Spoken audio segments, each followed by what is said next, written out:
Scroll Toyota, leading the way every day. And Scroll Toyota, symbols of trust.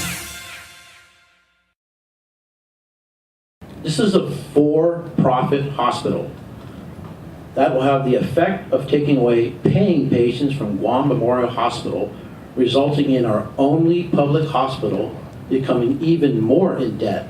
Some of the island's doctors were the first to express their opposition for a tax break being granted to the Guam Regional Medical City during a public hearing about a qualifying certificate for the new hospital at the Guam Economic Development Authority today.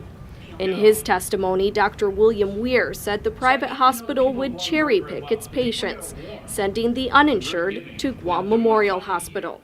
By taking pains to ensure that all of their financing is outside of governmental grants, they are able to legally refuse services to those in need and will be able to operate much as Naval Hospital now does when it comes to the civilian population of Guam. This policy allows Guam healthcare developers to cherry-pick paying patients and refuse or defer services to non-paying or poorly paying patients. While testifying in opposition to GRMC's application, Dr. Thomas Shea said he would support a stipulated QC that would ensure that all indigent patients are treated there and not just transferred to GMH. Dr. Erica Alfred spoke on behalf of the entire Guam Medical Association, reading the results of a survey of GMA members. Of our 177 total members, we had 166 respondents, or 92%. 156 of the 166 voted against it, which is 96%. 0 voted for it. We had 7 or 4% who were unsure of what their answer was.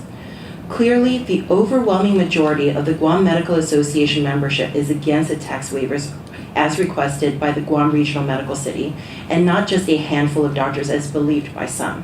But in his testimony, Public Administration Professor Dr. Ron McNinch challenged the opposition from the medical community, saying that the doctors speaking out against the new hospital have competitive or control interests in the matter. He also said that a survey conducted by his class shows that the public supports the new hospital. In general, I think that because the public understands this issue very well, that is, we're at capacity, the bucket is overflowing at GMH in terms of capacity. I think that the public readily understands that additional beds are needed, and many members of the medical community also understand that additional beds are needed in this particular effort. To have a new hospital would certainly support that. Testifying in support of the QC for the hospital from the medical community was Dr. Annette David.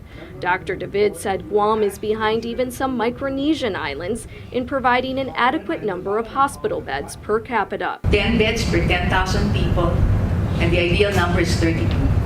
And Marshall Islands has 27. That's where we're at today. In his testimony, Guam Hospital and Healthcare Development Foundation President Peter Scrow said that the QC program was an essential part in finding an investor for the hospital. This QC program was mentioned in every single one of our presentations. Do you know why? Because it's the law.